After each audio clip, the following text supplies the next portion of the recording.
Привет на всички! Днес ще се занимавам с изработката на едно колие и обици към него. Всичко това ще е от кристални маниста и метална корда. Ето ви моделчето, което ще работим. Това е едната обица, която съм направила предварително. Сега ще ви кажа необходимите материали. Трябват ви 3 размера кристали, като за обицата ще използваме малкия и средния, а за колието ще използваме средния и по-големия. Съответно, като размери са 8, 10 и 12 мм. Малки маниста ситни.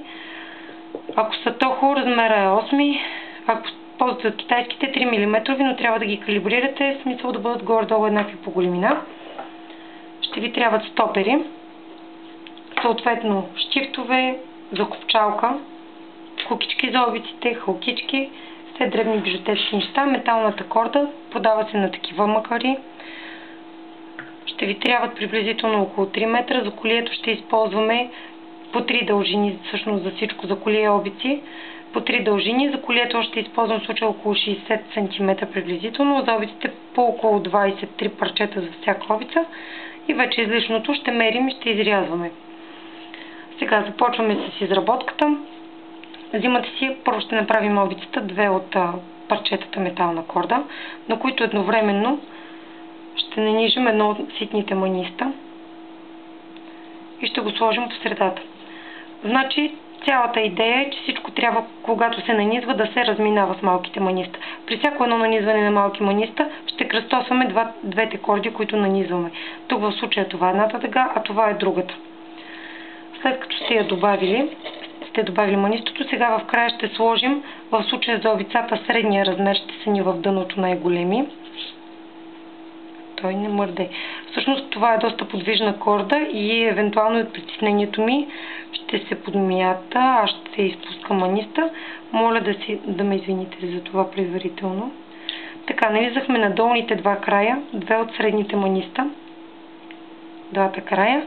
Сега взимаме третата корда и на нея нанизваме едно също от средния размер 10 мм кристални маниста и ги поставяме над тях, за да имаме идея как ще се изработи обицата. Сега в случая трябва да нанизваме вече малките маниста, които ще дойдат първо тук. И след като ги нанижим, също ще прикръстосваме за следващата ни работа отново кордата. Взимате двата края отново едновременно да бъдат нанизани на едно малко манисто, китайските или тохото без значение. Само горе-долу да са еднакви, за да има някаква симетрия. Малко ми е трудно да работя на белия лист отдолу, но установих от няколко опита, че на бюрото всъщност нищо не се вижда, черната корда не се отличава. Ето, нанизахме и 2 малки маниста на двата края общи. Сега отново, след като са нанизани, не ги разделяйте, а просто ги прикръстосайте. Те ще се обръщат началото, колкото по-нататък продължаваме, по-лесно ще става. Ето така. Сега вече трите корди са свързани в едно общо. При кръстосаните тук горе, отново ги хващаме средното и най-долното вече в случая. В началото беше горното и средното, сега средното и най-долното и отново пъхаме едно малко от манистата. И в двата края, работим с двата края едновременно, за да ни е по-удобно, по-бързичко расте и едновременно се ползват манистите от двете страни. Много ситно и отдолу. Сега, след като във всички краища сме сложили и в двата края сме сложили по 2 малки, идва ред отново на големите маниста, не ситниците. Вече приключваме с най-големия размер за обицата, всъщност средния размер, който е тук 3-те, и ще продължим само с по 3 от всяка страна от най-малките маниста. Слагам на първия най-горен и на последния най-долен ред от двете страни по едно манисто. Тук по същия начин на най-долното и на най-горното.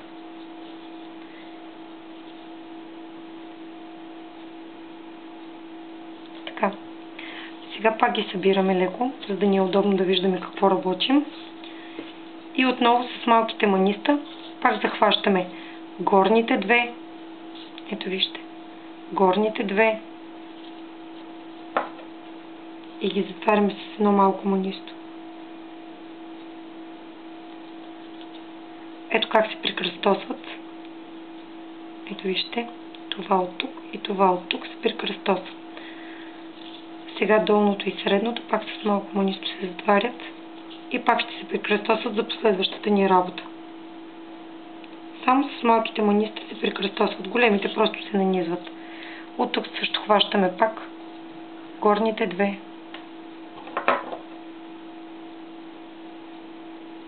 И след като се прекръстосат, това, което е било горно, идва средно, съответно средното и долното ги затваряме пак с малко манисто.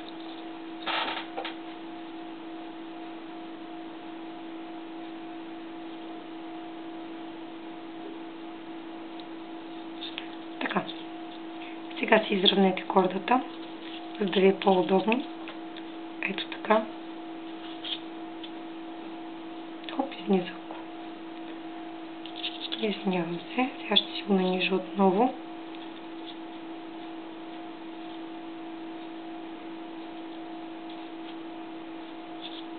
Така.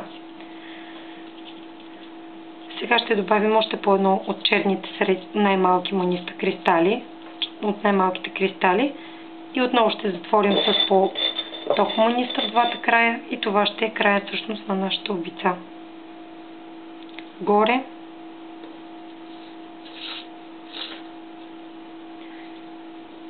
Другия край също ще сложа горе първо. И после още двечки долу. По едно от всяка страна.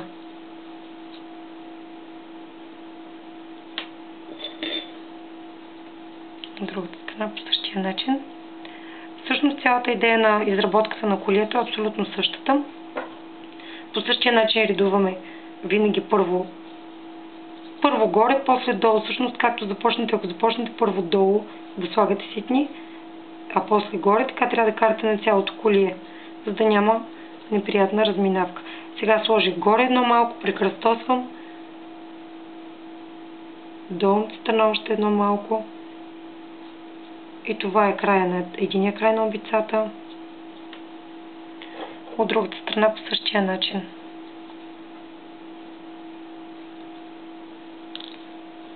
Добре, изпуснах го.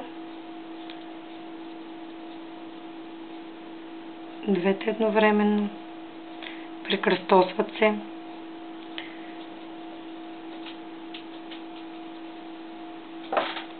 И последното малко манисто. Така. Сега хващате всичките общо 6 края, 3 от тази и 3 от тази страна и ги прикрепите в ръката си. Сега трябва да подредим обицата. Това следва. Избутвате надолу леко всички маниста, като внимавате да не се причупва металната корда, защото тя си има памет, запазва го. И си оставя чупката. Ето е едната обица, ето е и другата. Подреждате ги на масата, така че да изглеждат еднакво. Стоперите. Взимате си един стопер от по-мекичките. И сега цялата задачка е, че трябва да напъхаме всички стопери, всички краища, което е малко пипаво, вътре в един стопер. Заедно. Защото трябва да се пристегнат заедно. На колието е по-лесно, защото на всеки стопер се слагат само по 6, само по 3, а тук са 6. Ето ги. Ще заедно вътре. За обицата следва, че трябва да се примери, за да могат да са с еднаква дължина, затова подредете добре, след като веднъж прищипите стопера, няма да може да го пробвате отново. Аз налагам едно върху друго, значи стопера трябва да дойде тук по средата, където ще е щифта, средата на щифта. Затова налагаме. Искам и вие да виждате и аз да преценя, и аз да мога да виждам, малко е трудно. Така. При мен това е дължинката. След като веднъж сме отбелязали къде трябва да е, с стягащи клещи с зъбци, защото стягат по-добре, затваряме внимателно, като гледаме кордата да е горе-долу подредена. Затворихме стопера. Вече всичко няма опасност да се развали. Отрязваме около 2 мм или милиметър някъде даже над стопера. Отрязваме излишното, което ни е останало като размер.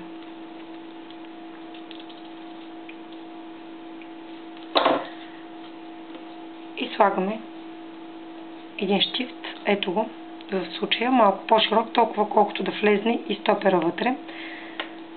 Легнал вътре стопера. Затваряте внимателно, защото понякога е подвижен. Трудно, няма как да задържите горе.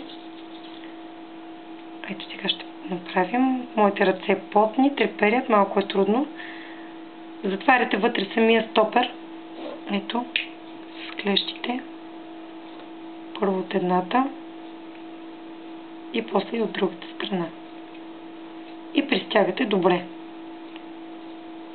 Ето. Готова е обичката. Сега ще изложим и една кукичка за обица. Като затвора на стопера трябва да е от вътрешната страна към лицето, за да не се вижда навън. Затваряме добре. Така. И комплект обици е готов. Това всъщност са обиците. Колието се нарежда по същия начин. За да не става прекалено дълъг клипа, ще направя втора част, в която ще ви покажа вече завършеното колие и как при него ще сложим закопчалката.